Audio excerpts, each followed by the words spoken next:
지킨다고 데리고 집에 왔다라고 한번 가정해 봅시다. 혼기가 이제 다 된 아들이 결혼 상대자입니다 하고 집에 데리고 왔는데, 장성한 아들이에요. 아들이 어머니 아버지 제가 결혼할 사람입니다 하고 딱 데리고 왔는데 남자인 거예요. 아들이 데리고 왔는데. 혹은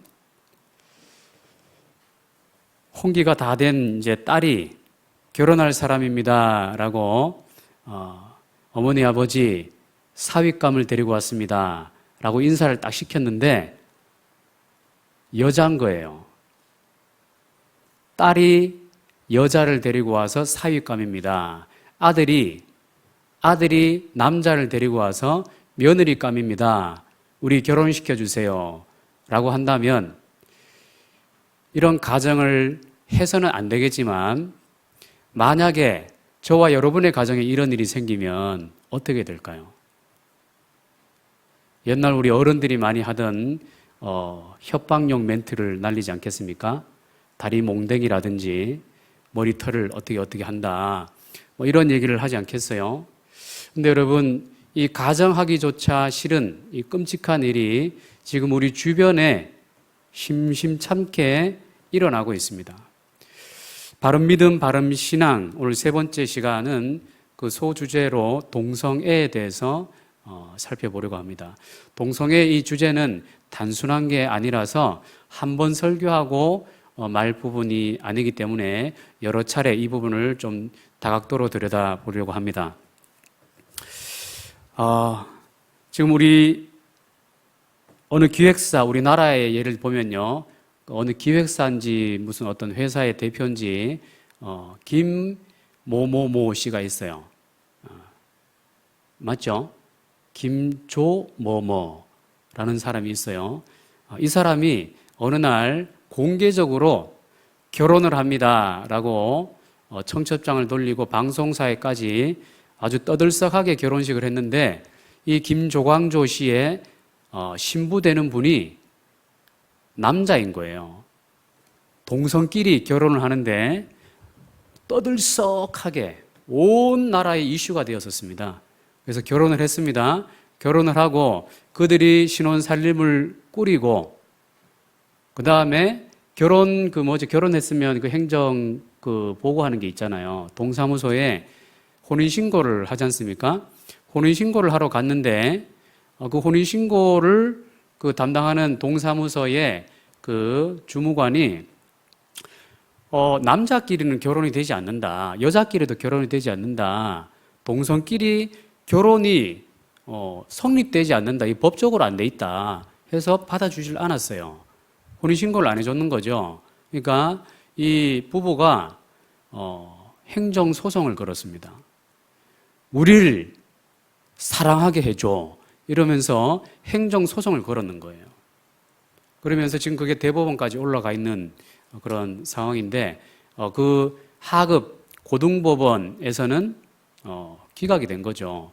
우리 헌법상에서는 동성끼리는 결혼을 인정할 수 없다. 우리 헌법은 아직 그렇게 규정을 하고 있습니다. 근데 이런 일이 있었고, 지금 이렇게 그 뉴스가 맞는 뉴스인지 어떤지 모르겠는데, 이 김조광조 씨 부부가 지금은 별거 중이래요. 그래서 별거 중인데 이혼 소송을 해야 되는데, 결혼을 우리가 법적으로 이렇게 결혼이 안 돼 있으니까 빨리 결혼 허가를 해주면 바로 이혼 소송에 들어가겠다. 이런 코미디와 같은 일이 벌어지고 있습니다. 여러분, 세계적으로도 2018년 작년 기준으로 미국과 서유럽을 중심으로 전 세계에 25개국이 동성 결혼을 헌법이나 법률을 통해서 완전히 승인해주고 있습니다. 이게 이제 이렇게 선진국이면 이래 해야 된다, 뭐 이런 어떤 움직임이 있는 것 같아요. 또 영국과 멕시코는 일부 지역에서만 이 동성 결혼을 허용을 했습니다. 우리나라에서도 이 김조광조 씨를 필두로 해서, 그전에는 그 음지에 있었죠. 그런데 이제는 이 사건을 사회 전반에서 다루기 시작하니까 소위 커밍아웃을 하기 시작했습니다. 커밍아웃. 이 커밍아웃이라는 것이 도대체 뭔가 찾아보니까 come out of closet, come out of closet에서 유래가 되었더라고요. 그러니까 클로젯이 옷을 넣어두는 상자, 옷장을 말하거든요. 그러니까 밀실 혹은 그 은밀한 곳을 상징하는 것이죠. 그러니까 이런 성소수자들이 그 전에는 그냥 은밀한 곳에서 음지에서 조용히 지냈었는데 이제는 거기서 나와서 커밍 아웃을 한 거예요. 나 성소수자다. 나의 권리도 인정해달라. 라고 큰 소리 치는 시대가 되었습니다. 몇 년 전에 서울대 총학생회장이 나는 레즈비언입니다. 라고 커밍 아웃을 하면서 떠들썩해졌었죠. 그러면서 오히려 그것이 젊은 세대들에게 와, 진짜 용기 있다. 기존의 질서와 어떤 규범을 깨뜨리는 통쾌한 도전이다. 젊은이답다. 이러면서 압도적인 표를 받았어요. 한 80% 이상이 되는 찬성표를 받아서 총학생회장이 되었죠. 우리나라 곳곳에서 이런 일들이 지금 공공연하게 벌어지고 있고, 지금 대구만 해도 10번째인가 지금 10년째 지금 동성로에 가면 동성의 퀴어 축제, 그걸 왜 퀴어 축제라고 했는지 모르겠는데, 퀴어라는 것은 아주 특이한 컬트 이런 쪽의 이야기인데요. 그러니까 이제는 이네들이 이제 세력화되어 가지고 뭉치기 시작했고, 이제 이 어떤 우리의 권리를, 인권의 문제이기 때문에 우리는 비정상이 아니다. 우리는 성소수자라는 인권을 가지고 있다. 우리도 인정해달라라고 하면서 막 퍼레이드를 하고, 이것을 이제 차별금지법 속에 넣어가지고 법으로, 우리나라도 지금 법으로 지금 그것을 통과시키기 위해서 수년째 지금 시도를 하고 있습니다. 여러분, 사실 이런 내용을 알고 계신지 알고 계시지 못한지 모르겠는데, 항상 6월 말이 되면요, 지금 시즌이에요. 딱 시즌이에요. 서울에 광화문에서 퀴어 축제를 하고 대구의 동성로에서 퀴어 축제를 해요. 왜 하필 대구 동성로인가 했더니 동성애, 동성로 이름이 딱 맞다.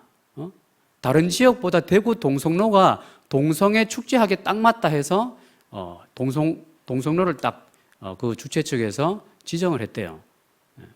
그래서 10년 동안 지금 이루어지고 있습니다. 그래서 대구 기독교 단체들이 반대 집회를 이때가 되면 그 228 기념공원에서 또 일제히 하기 시작했습니다. 그런데 이 기독교의 이 움직임은 이제 어떤 조직화되기 시작한 것은 불과 몇 년 안 돼요. 깨어나기 시작한 것이죠. 우리가 가만히 있다가 그냥 이게 문화축제처럼 저들이 해 나가는 것이, 우리가 잠자코 가만히 있다 보면 지금은 법으로 우리를 인정해달라. 그래서 우리를 향해서 동성애는 죄다. 동성애는 잘못되었다. 동성 결혼을 할 수 없다. 동성 결혼에 대해서 주례를 할 수 없다. 라고 지적하는 사람이 있으면 법으로 처벌할 수 있도록 해달라. 이것이 차별금지법 속에 들어있는 내용입니다. 차별금지법 내용은, 이름은 참 좋죠.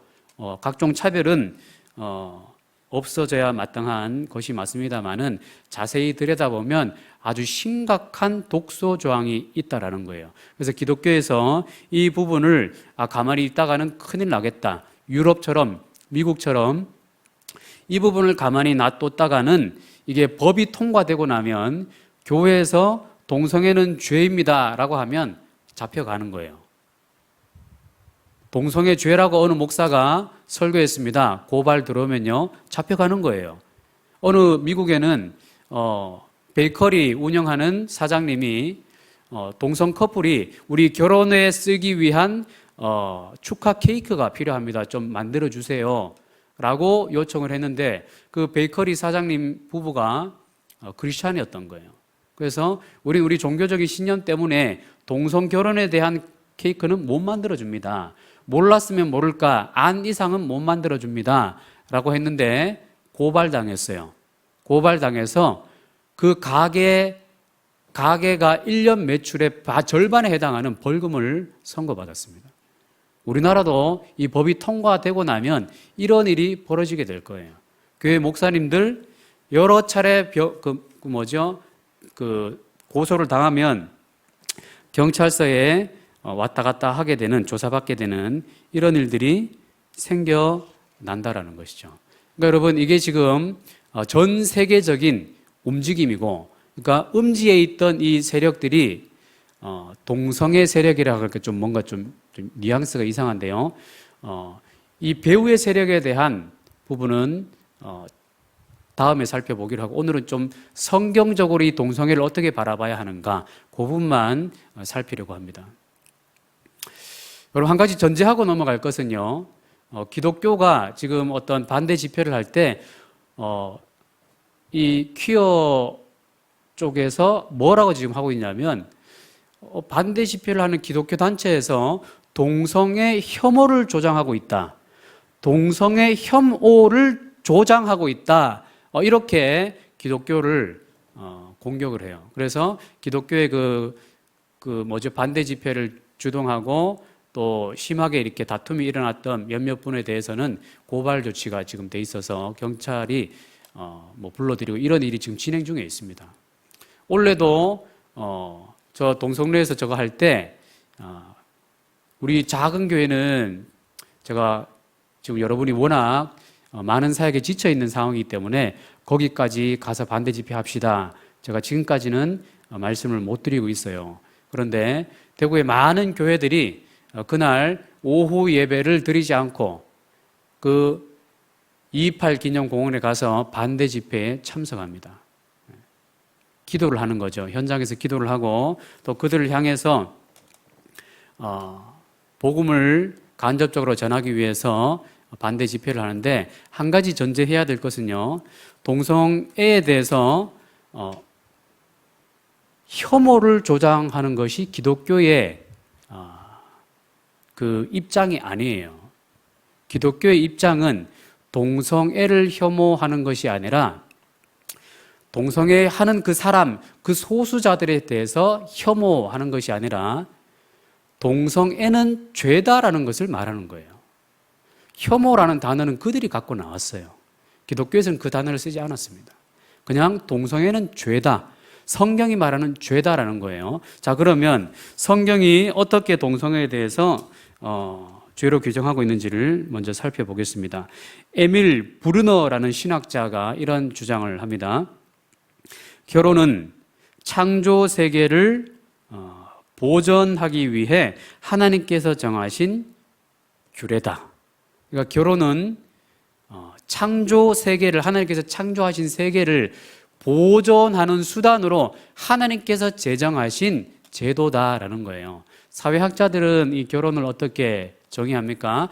결혼이라는 것은 사람들이 몰려 살다 보니까 남자와 여자가 혹은 어떤 집단이 모여서 다음 세대를 낳아야 되고 자녀를 낳아야 되고 자연스럽게 생물학적으로 부부라는 것이 생겨났다. 모든 동물들하고 똑같이 생물학적으로 맺어지는 것이 가정이다, 부부다. 사회학자들은 이렇게 생물학적인 해석을 합니다. 그러나 성경은 방금 이 에밀 브루너라는 신학자가 말한 것처럼 결혼은 창조 세계를 보존하기 위해서 하나님께서 친히 제정하신 제도다, 규례다라는 것이죠. 하나님께서 오늘 말씀 창세기 1장에서 창조 세계를 하나님의 뜻에 따라서 펼쳐놓으시고 이 창조 세계를 사람들을 통해서 사람을 대리자로 세워가지고 하나님의 뜻을 헤아려서 하나님의 뜻에 따라서 보존하도록, 다스리도록 그렇게 사람을 또한 창조하셨습니다. 그리고 이 사람이 이 땅에서 생육하고 번성하면서 또 하나님의 뜻에 따라서 이 온 피조 세계를 하나님의 뜻에 따라서 관리하는 것을 하나님께서 계획하셨다라는 것이죠. 사람이 생육하고 번성하는 방식으로 결혼 규례를 세우셨다라는 거예요. 여러분 창세기 1장 28절 말씀을 1장 27절 말씀을 한번 보시죠. 하나님이 자기 형상 곧 하나님의 형상대로 사람을 창조하시되 남자와 여자를 창조하시고, 이 말씀만 보면 그냥 사람을 창조하실 때 남자도 지으시고 여자도 지으셨다, 이렇게 일반적인 창조로 볼 수가 있습니다. 그런데 이 말씀이 어디와 연결이 되어 있냐면 창세기 2장 18절과 연결이 되어 있어요. 창세기 2장 18절 말씀 넘어가서 한번 보시죠. 창세기 2장 18절 우리 함께 합독해서 읽겠습니다. 시작. 여호와 하나님이 이르시되,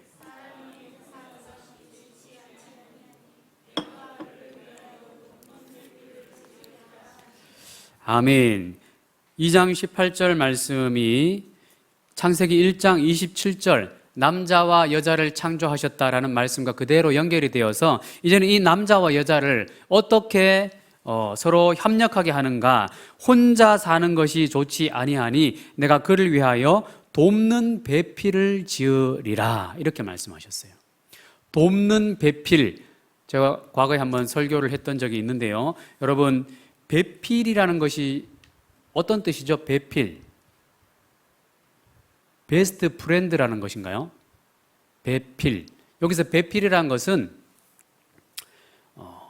부부를 말하는 거예요. 부부. 돕는 배필. 그러니까 돕는 역할을 하는 부부로 남자와 여자를 이렇게 만나게 하셨다, 이런 뜻인 거예요.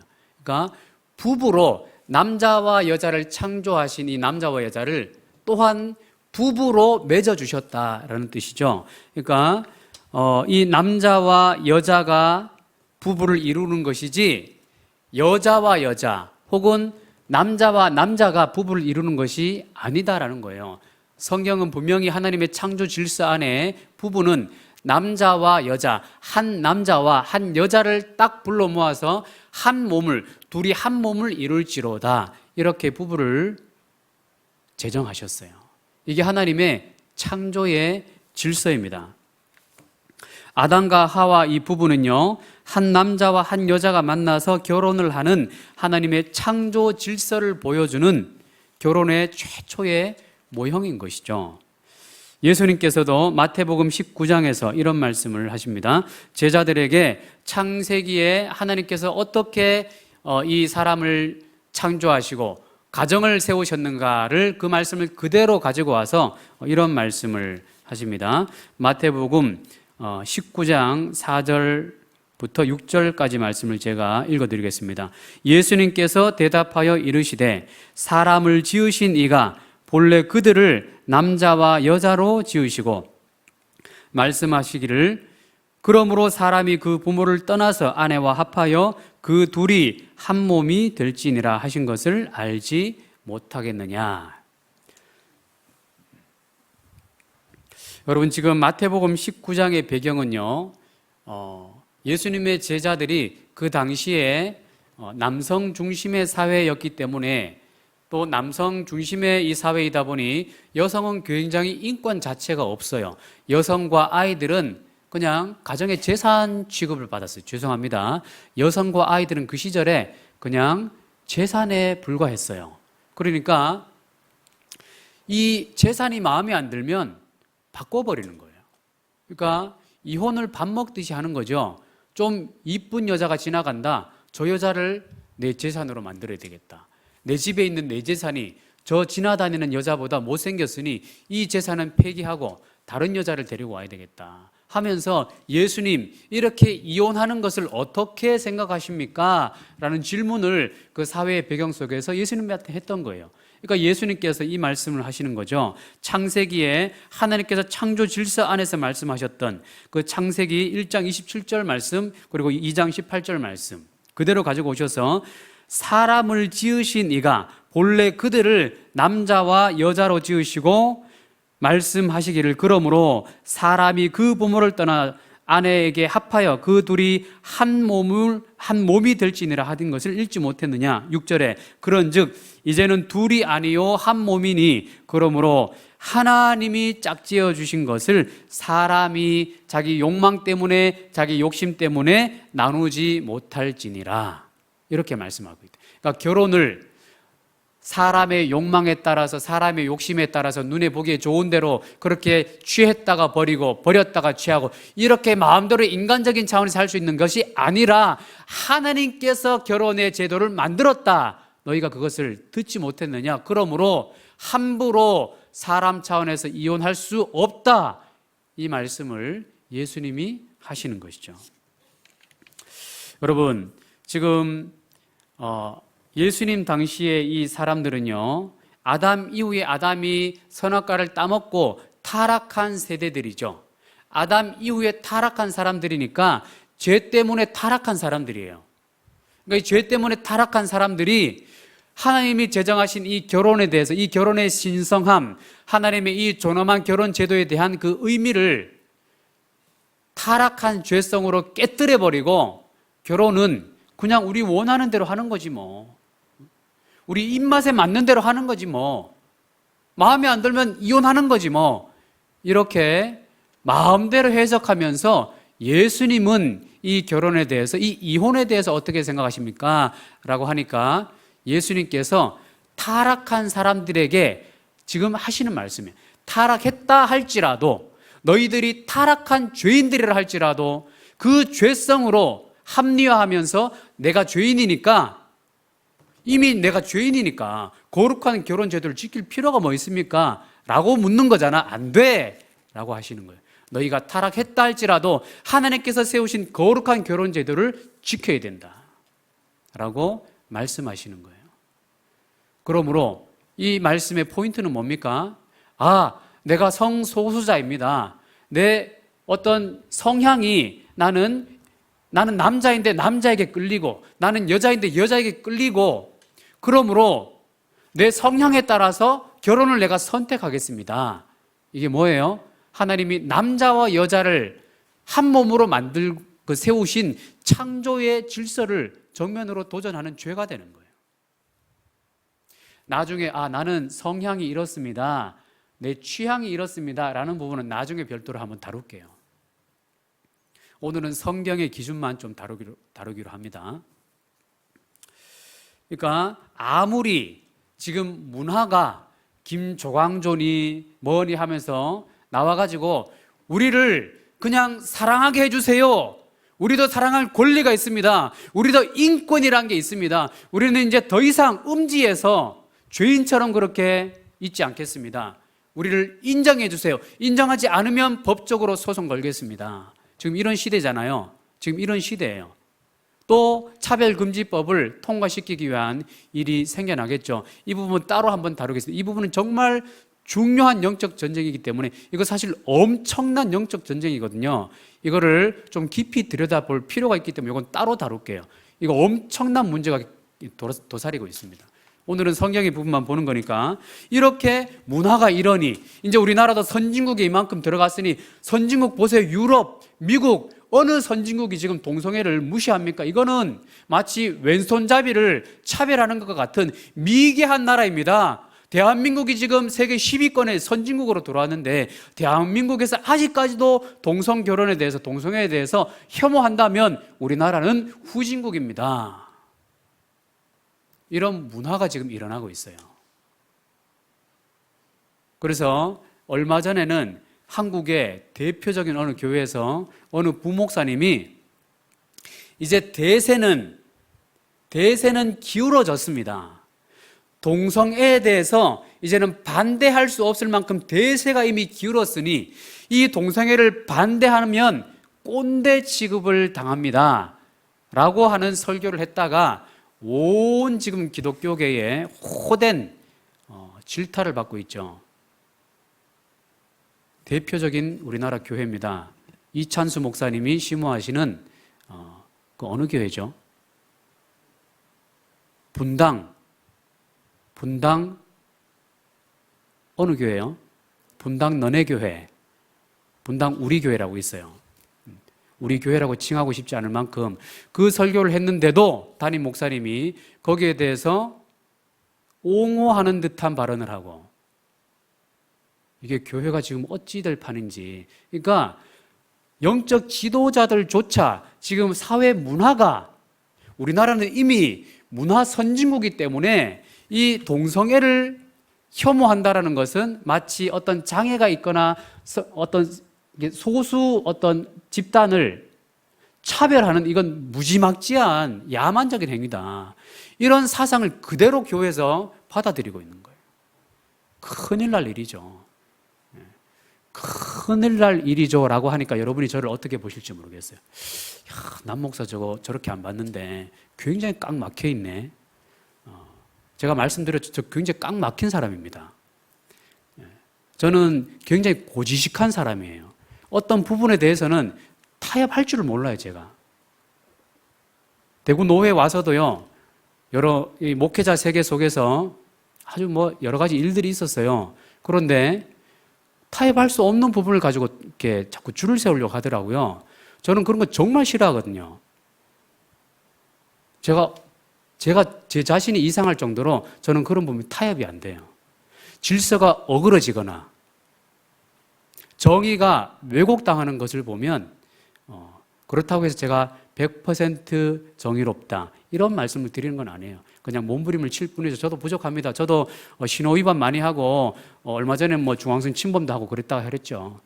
저도 나쁜 놈입니다. 그런데 어떤 것을 지키는 부분이 있어서는 타협이 안 돼요. 그래서 막 여러 불이익을 당해도 왕따를 당하고 이렇게 해도 왕따 시켜라. 타협이 안 돼요. 여러분, 동성애는 죄예요, 죄. 이 문화 차원이 아닙니다, 이거는.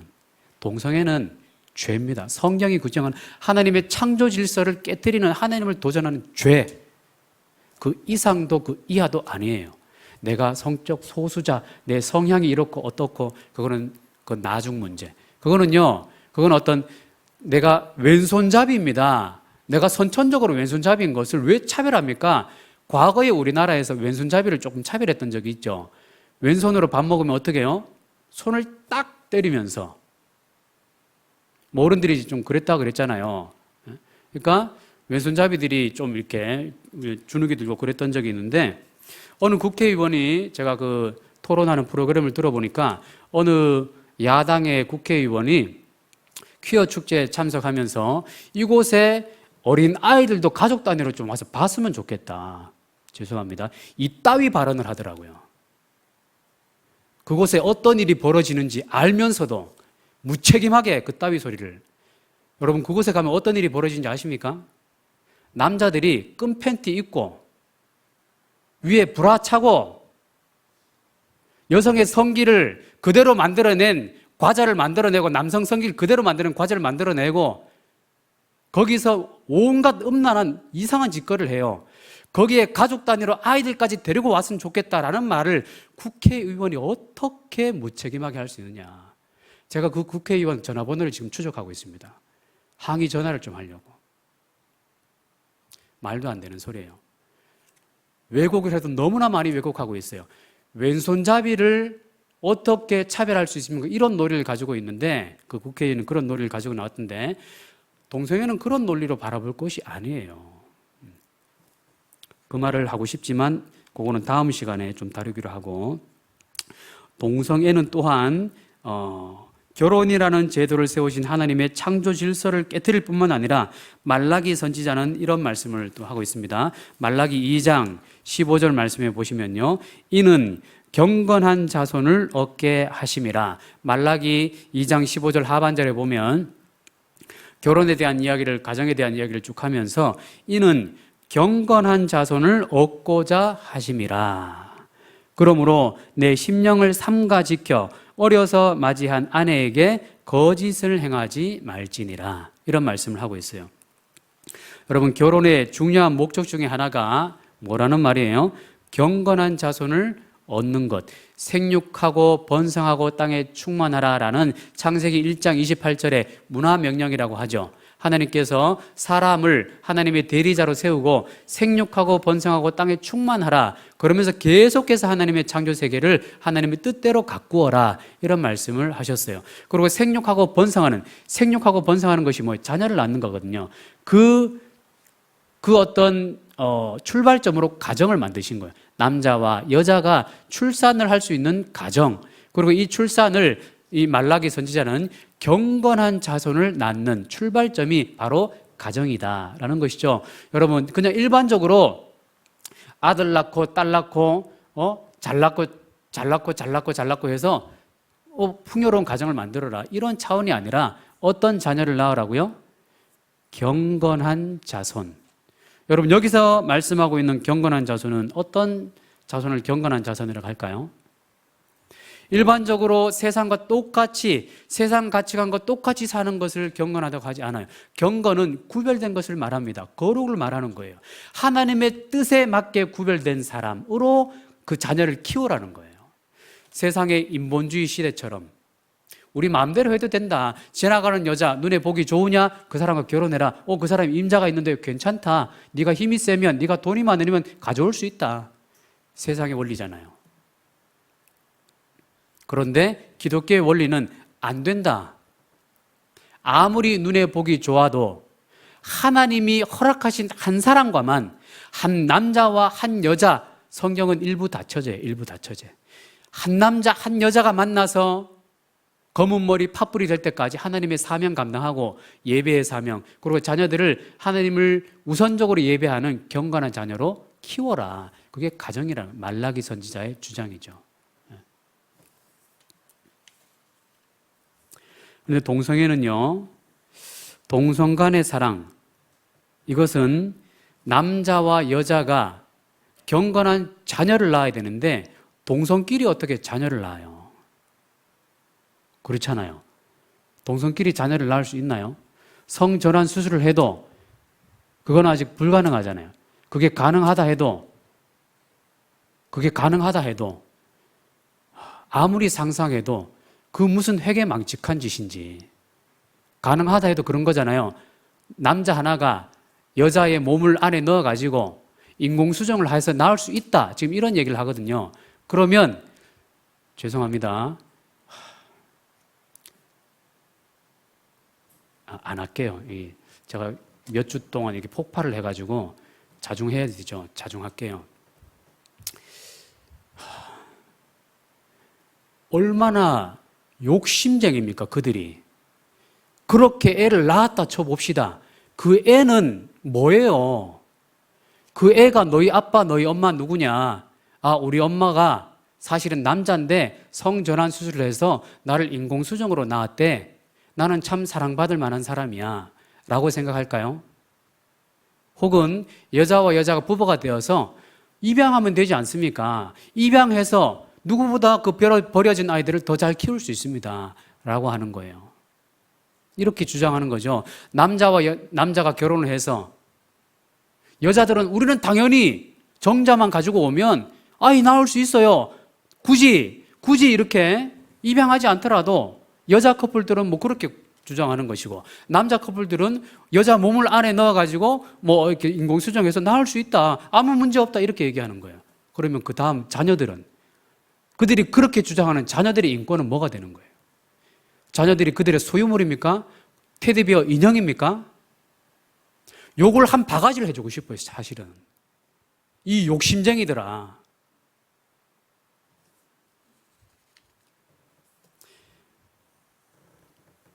하나님의 문화 명령을 명백하게 훼손하는 동성애는 죄입니다, 죄. 여러분 가운데 혹시 내 아들이, 내 딸이 엄마의 며느리감이야 하면서 아들이 또 다른 남자를 데리고 와서 며느리감이야, 우리 결혼시켜줘, 여러분, 이러면 부모의 심정으로는 억장은 무너지겠지만 부모님의 입장이 되면 만감이 교차한다고 합니다. 그러면서 내가 자녀를 잘못 키웠구나, 그러나 내가 낳은 자녀가 이러니 어떡하겠어 하면서 그 자녀를 이제 지지하기 시작하는 거예요. 가족들의 분위기는 일단 이렇게 되겠죠. 그렇게 되는 게 또 맞습니다. 가족들이 등을 돌리면 어떡하겠어요. 그런데 그냥 거기서 끝나서 되는 게 그게 진정한 사랑이 아니라, 진정한 사랑이란 건 뭘까요? 진정한 사랑은 각자가 있어야 될 정확한 위치에 가도록 해주는 게 사랑이에요. 내 아들이 있어야 될 위치에 안 있고 다른 데에 있으면서 여기서 살도록 해줘라고 하는데 내가 너를 잘못 키웠구나. 그런데 네가 그렇다고 하니 어떡하겠니? 내가 너를 지지한다 라고 하는 것은 그에 대한 위로는 될지 모르겠지만 그게 사랑은 안 된다라는 거예요. 그게 사랑이 아니에요. 눈물을 흘리면서도 아프지만 진리를 얘기를 해줘야 돼요. 그래서 지난주에 그걸 살펴봤죠. 진리를 알지니 진리가 너희를 자유롭게 하리라.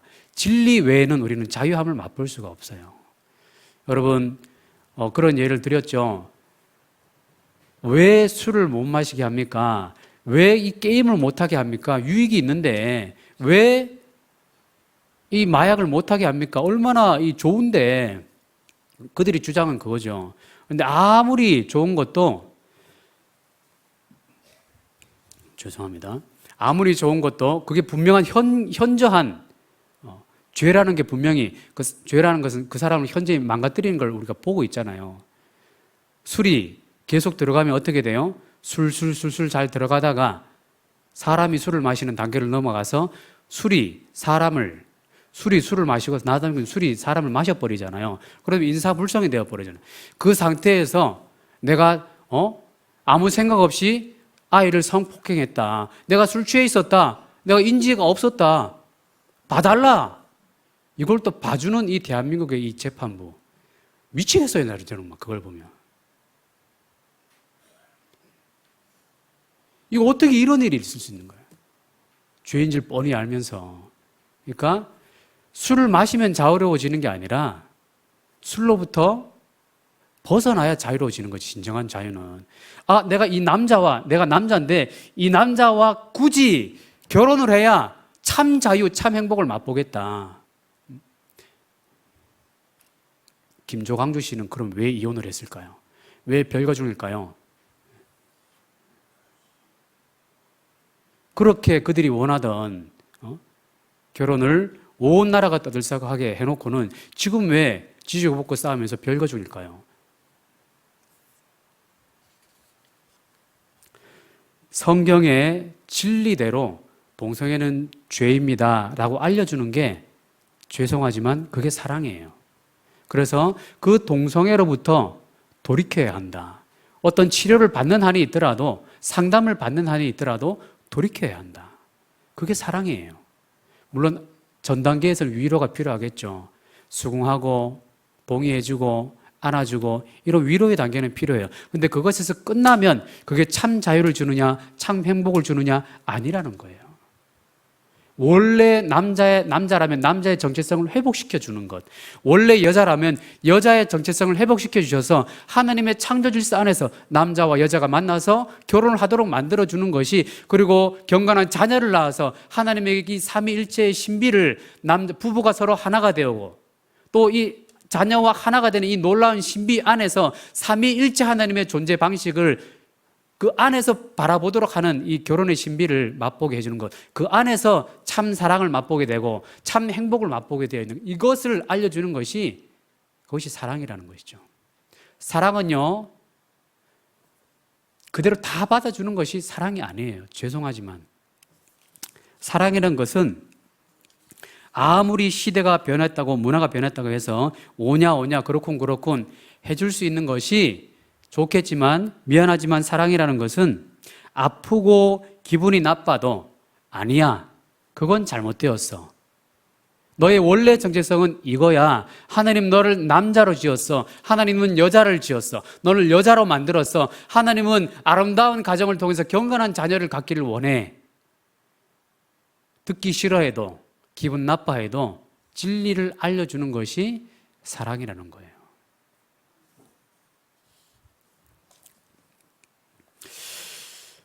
여러분, 우리가 이 동성애자들을 바라볼 때요, 이렇게 진리로 바라봐야 하지만 또한 사랑으로 바라보는 것이요. 진리와 사랑이 같이 가야 돼요. 이 진리가 없는 사랑은 참 자유를 주지를 못해요. 반대로 사랑이 없는 진리는 어떻게 될까요? 사랑의 마음을 갖지 않고 네가 아빠가 잘못 키웠구나. 그동안 이 문제를 가지고 얼마나 혼자 고민이 많았니? 끌어안고 울면서 정말 미안하다. 이걸 몰라서 내가 너무 미안하다. 그런데 이런 어떤 위로하고 사랑으로 품는 과정 없이 그냥 네가 내 딸이야, 네가 내 아들이야, 당장 짐 싸서 나가. 아니 짐도 싸지 말고 그냥 나가. 호적 파. 어디 교회 다니는 목사 얼굴에, 장로 얼굴에, 권사 얼굴에 먹칠할 일 있어. 이러면서 그냥 진리만 갖다 댄다면 어떻게 될까요? 관계가 깨지는 거예요. 진리를 전달하는 게 목적이잖아요. 그러니까 처음에는 사랑이 먼저 있어야 돼요. 품어주고 위로해주고 꼭 끌어안아주고 같이 울어야 되는 거 어떡 하겠어요? 부모가 같이 울어야지. 같이 울고 위로해주고 같이 고민하자고. 이제는 같이 고민하자고. 그런데 딸아, 그런데 아들아, 여기서 머물러 있고 이걸 합리화시켜서는 안 된다. 하나님은 널 그렇게 짓지 않으셨어. 이 자리로 돌아가야 해. 라고 듣기 싫어해도 아파도 그 말을 해야 된다는 거예요. 이렇게 우리는 동성애를 대할 때 성경적인 기준을 가지고 분명히 죄라는 인식을 가져야 됩니다. 이 죄라는 것을 훼손시키면 안 돼요. 문화니까 어쩔 수 없지요. 선진국으로 진입하려면 이런 차별이 없어져야 되죠. 말은 굉장히 그럴듯해요. 굉장히 그럴듯한 말이지만 그 그럴듯한 말 속에 은근슬쩍 숟가락을 얹어서 차별금지법이라는 좋은 말 속에 은근슬쩍 쓱 넣어가지고 죄를 조장하는 것은 우리가 못 본 채 해서는 안 된다는 얘기예요. 제가 다음 주에는 이 동성애 그 배후에 있는 어떤 세력이 작용하고 있는가를 보게 될 거예요. 그러고 나서 제가 고민하고 있어요. 여러분에게 또 지금 총회에서 지침이 내려왔거든요. 우리 총회적으로 이 동성애에 대해서 기독교가 잠잡고 있으면 안 되겠다. 서명운동을 벌여야 되겠다 해서 서명을 해달라라는 것이 내려와 있고, 대구 대기총에서도, 대구 기독교연합회에서도 지금 동성애 단체에서 대구 기독교연합회를 고발했는 몇몇 분이 있어요. 고발당했는 몇몇 분이 있어요. 그래서 이분들에 대해서 탄원서에 서명을 좀 해달라. 두 서류가 와 있습니다. 저는 고민이에요. 몇 명 없는 성도들 서명해달라 그러면 이게 내 재산을 노리고 있는 게 아닌가. 요즘 같은 시대에 자꾸 스팸인가 이거 뭐 이러면서 하여튼 어르신들은 이렇게 뭐 서명하라 그러면 굉장히 이렇게 힘들어 하시니까 제가 고민이에요. 그러나 우리가 그 데모하는 자리까지는 갈 수 없어도 대한민국에 동성애가 합법화되는 일은 없어야 됩니다. 그들을 사랑하지만 진리는 진리대로 유지돼야 됩니다. 라는 이 내 이름 한 것, 내 이름과 주소 이거 하나 써서 이제 총회에 보내야 돼요. 내당 중부교회 몇 명이 이게 쓸지 모르겠지만 그걸 이제 써서 보내게 되면 그걸 전국 교회가 다 모아가지고 그걸 이제 청와대로 내고 이제 서울에 뭐 이게 퀴어 축제 하면 그걸 또 그 행정 절차를 위해서 우리 이만큼이 지금 반대 서명했는 거 봐라. 기독교가 이렇게 반대를 하니까 법제화가 지금 몇 번 무산이 됐거든요. 기독교가 움직여서 무산이 됐어요.